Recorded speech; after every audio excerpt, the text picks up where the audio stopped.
NBA free agent Ben Simmons has officially bought a 50% stake in a sport fishing championship team. He is now half owner of the South Florida Sails Angling Club. And this was news that broke out into the NBA world, and immediately it was attention grabbing. This was such a unique, different business endeavor, and something I did not see coming for Simmons. If he was going to be in the headlines, I thought it would be him joining a team and trying to make the NBA comeback, but it seems like now he's taking a little bit of a step back with this ownership venture. Now, it's not as drastic as him switching careers and becoming a proper pro fisherman, but it is him taking steps away from basketball and more so into the world of professional fishing. And Simmons, being part owner now, he said that, and I quote, I always wanted to be on the ownership side of a pro team. Having a passion for fishing and having experience playing pro sports, I think I can really help this league grow. End quote. And truthfully, I feel like this is something that Simmons is very passionate about. Just because it's so different, it's so drastic a change, kind of, from the pace of basketball to something a lot more methodical in fishing. To be an owner in that is something I believe Simmons really believes in, but it is interesting nonetheless. And as we look on Ben Simmons' career and the way that it's gone now, especially with this recent headline where now he's venturing out into the world of professional fishing, I think he has a really interesting career and one that really shows the importance of two things in modern NBA: the ability to shoot and the confidence that you have.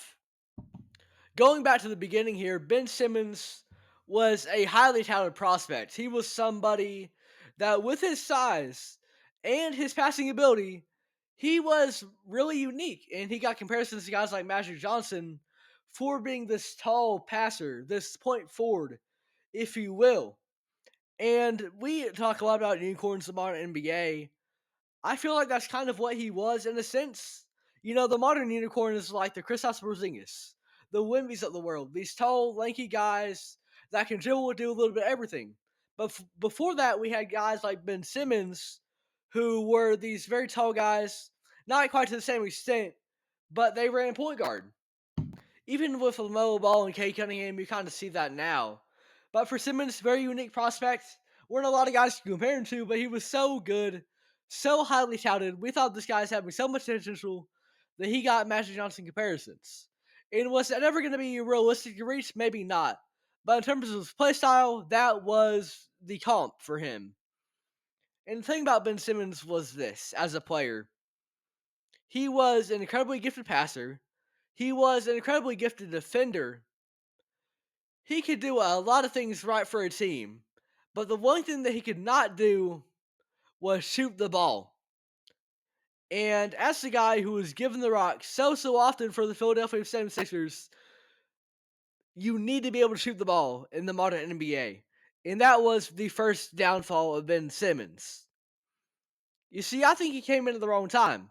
When we look at the NBA today, we all know that three-point volume is at an all-time high. Even the big men have to be able to shoot to some kind of extent. Look at Karl-Anthony Towns. Look at Wemby, the way the Spurs tried to, in his sophomore season, develop his shooting ability.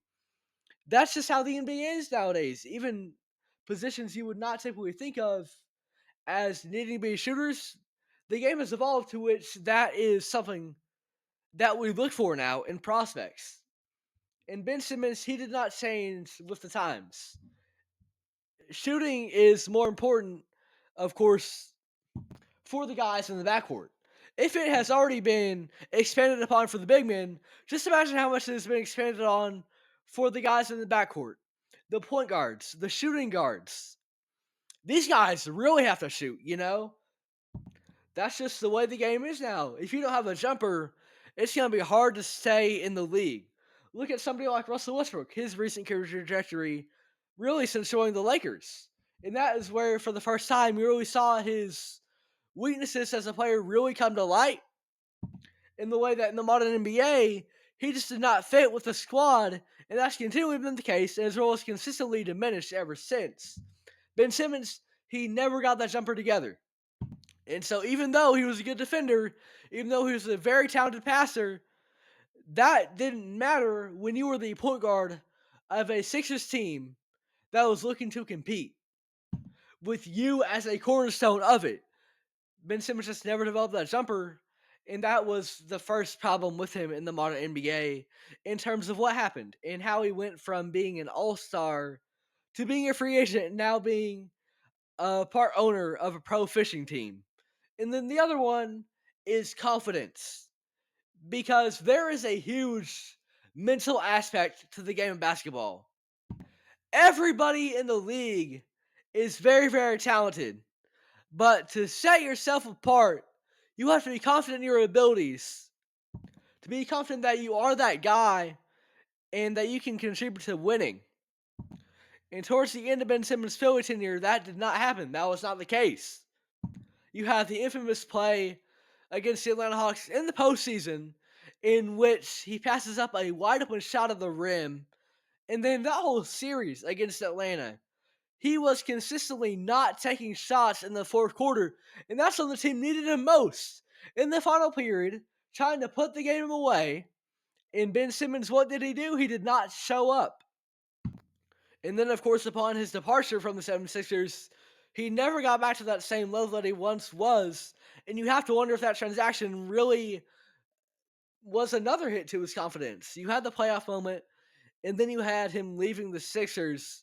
And ultimately, I feel like he had a big mental barrier to even get back to the level that he once was. And for Ben Simmons, who was so reliant on his passing ability as an offensive player, you've got to be confident. You have to know when to make the right passes and when to go for the shot yourself. And Simmons never quite got that. And he also never got the jumper straight. And that's why it hasn't really worked out for him in the NBA, especially in recent years. And now he is part owner of a pro fishing team. Now, also notably, the group also includes another NBA player in Lonnie Walker. But overall, I thought this was just very interesting. Ben Simmons, not necessarily being a pro fisherman in terms of getting out there and competing in the fishing tournaments, but in terms of stepping into the pro fishing world and becoming a part owner of this team.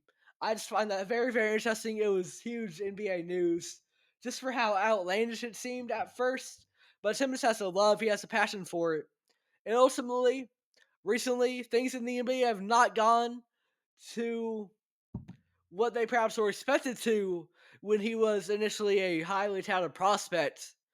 But now he's got a new venture, and Ben Simmons is stepping foot into the pro fishing world.